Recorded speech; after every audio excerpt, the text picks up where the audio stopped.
If you're looking for the latest news, insight into what it means, and the sharpest opinion, there's only one station in Chicago where you can turn, and it's this one. We're AM 560. The Answer. Good morning, Dan and Amy. And so far this year, 391 homicides. That's 4 more than last year when we had violent crime reach levels not seen in 2 decades. So the carnage continues, and it's particularly located on the south and west sides. I don't know if anybody wants to hold the civilian political leadership of this city responsible, but that's what's happening. And you've got some folks that are making sure they can defend themselves. And that's probably a good idea. It's not probably, it is a good idea.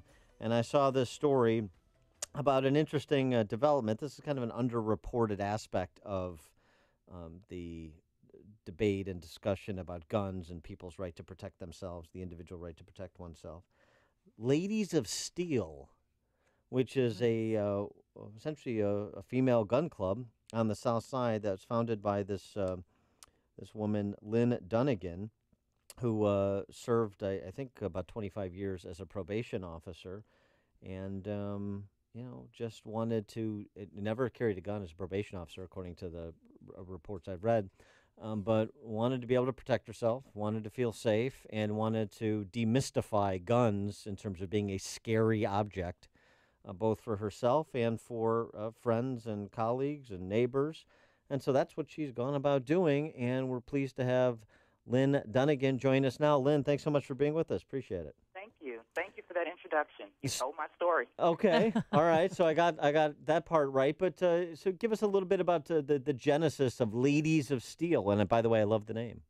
Thank you. Thank you.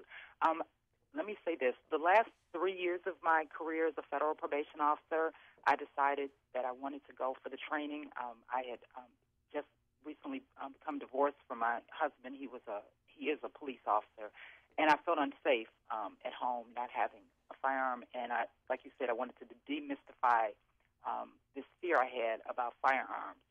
And so what I did, I came up with this business, but before that, I started going to the range, and I never saw another female by herself and never saw a group of females.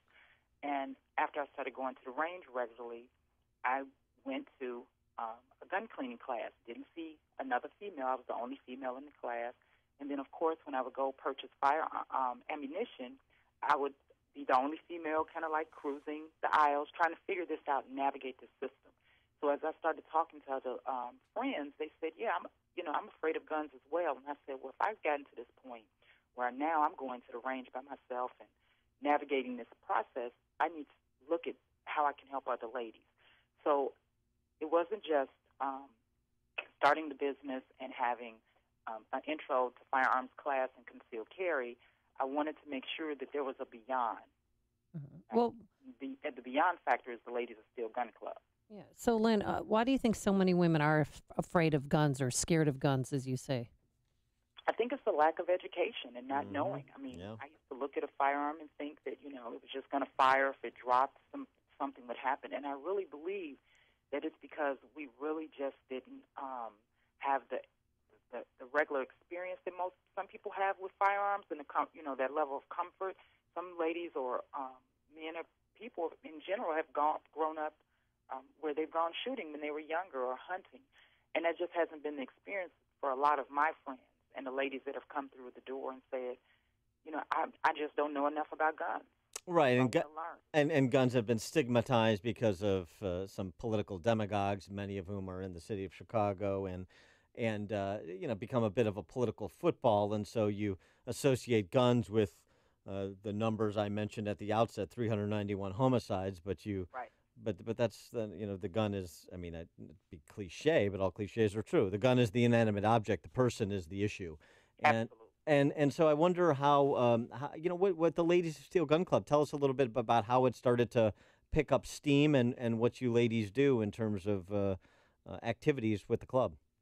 Okay, so the idea is that we would come together once a month, and I would invite a speaker, and it would be all things related to a female carrying a firearm. This last month, we had a gentleman to come in, law enforcement officer, to teach us about cleaning and maintaining our firearms.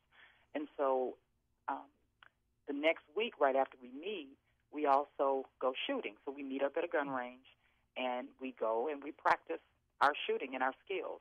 And so the gun club started out with 8 ladies back in April. That was our first meeting, and now we've grown to 29 as of yesterday. Excuse me. And it's really a good. It's similar to a book club when women come together. A book club with guns. Awesome. Yes, absolutely. And what's really interesting about it is that I found that women do everything else together. We shop, we travel, we go out to dinner, but I've never seen a group of women go into the range other than now my Ladies of Steel Gun Club. And this is on the south side?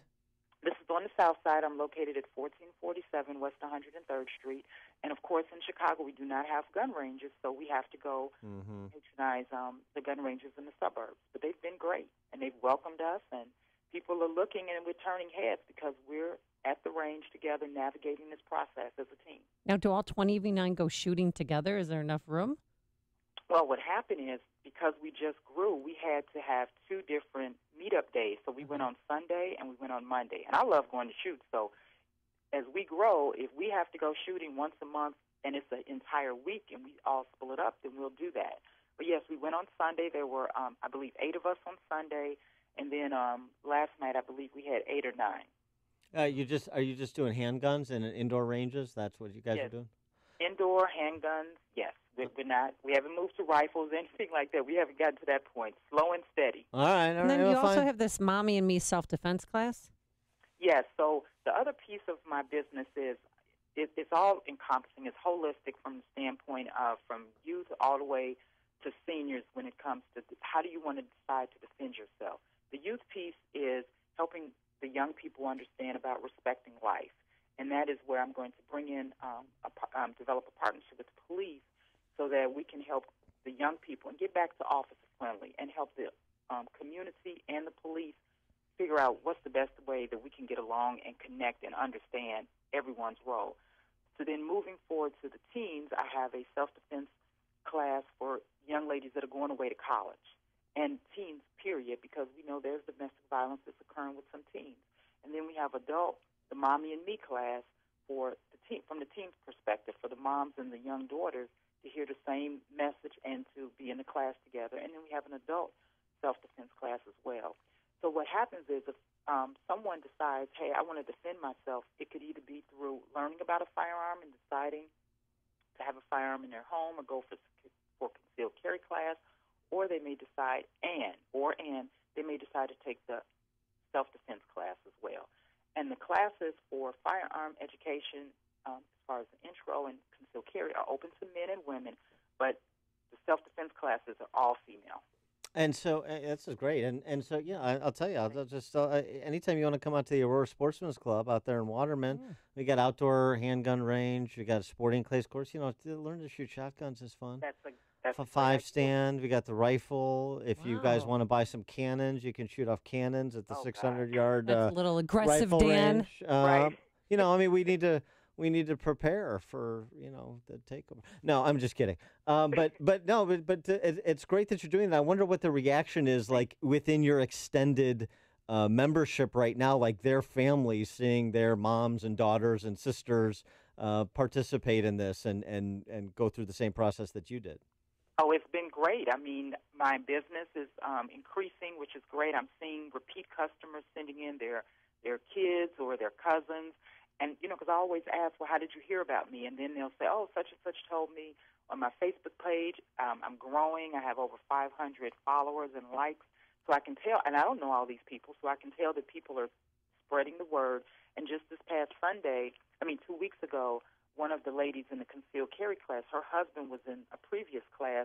He brought her to the class, and he came to see her qualify. So it's becoming a family effort, and I really pray and hope that down the road we get to the point where we start bringing our daughters to the range, because in the African-American community, you just don't see us at the range. Yeah.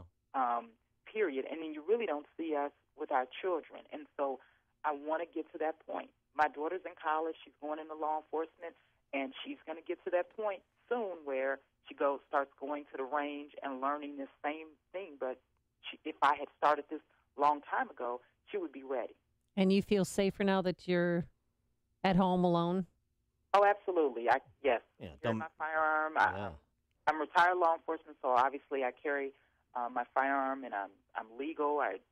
So I do. I feel much safer. But the reality is, I'm not. That's not your first line of defense either. Just because you have a firearm. Right.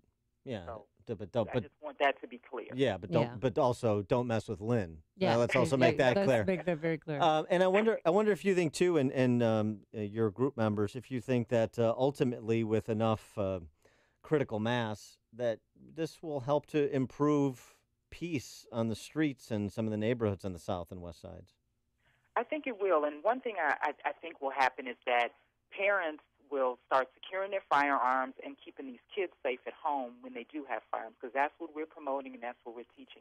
I also think what may happen, and I really do hope it happens, because my entire mission is firearm education. The bad guys are the ones that have the guns and do not know how to shoot. I'm not trying to teach them how to shoot. So Right. let's be clear about that. But my prayer really is that as the bad guys see that more good people are arming themselves and trying to defend themselves, that they'll stand down. Now, that's maybe being a little idealistic, but as more and more people start defending themselves, I think, just like in the states that have open carry, I think if someone comes into a 7-Eleven and they know, maybe everybody in here could have a gun on them, or they see a gun, maybe that person would back down. Yeah, in there and steal. And in the unexpected, I mean, one story I read about your club, Ladies of Steel, 71-year-old Marietta Crowder. Yes. She's one of your members? Yes, and we have another lady. I'm not going to mention her name, but she's closer to 80, and she was with us last night when we were shooting. And it is just a nice, wide variety of ladies from all different professions. And the club is not just open to African-American women.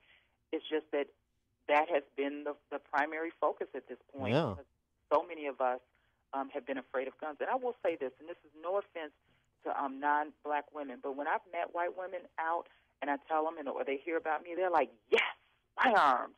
And it's a very different reaction. But in my community, I have to convince us why we need to understand about firearms, and that it's not something that's but I understand it because I was there.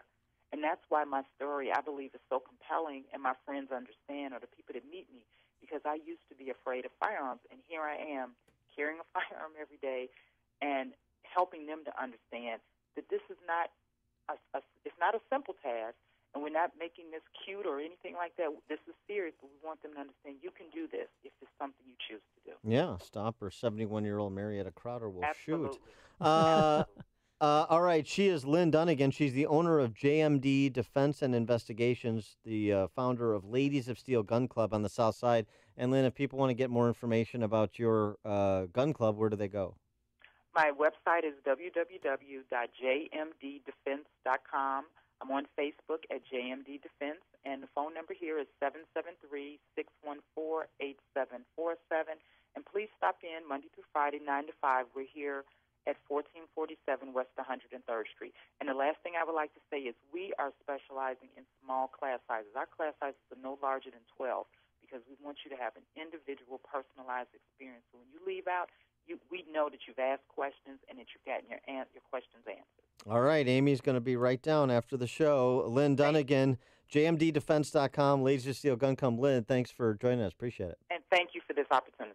Thank you. And she joined us on our turnkey.pro answer line. If you're talking about it, Dan and Amy are talking about it. It's Chicago's Morning Answer on AM 560. The Answer.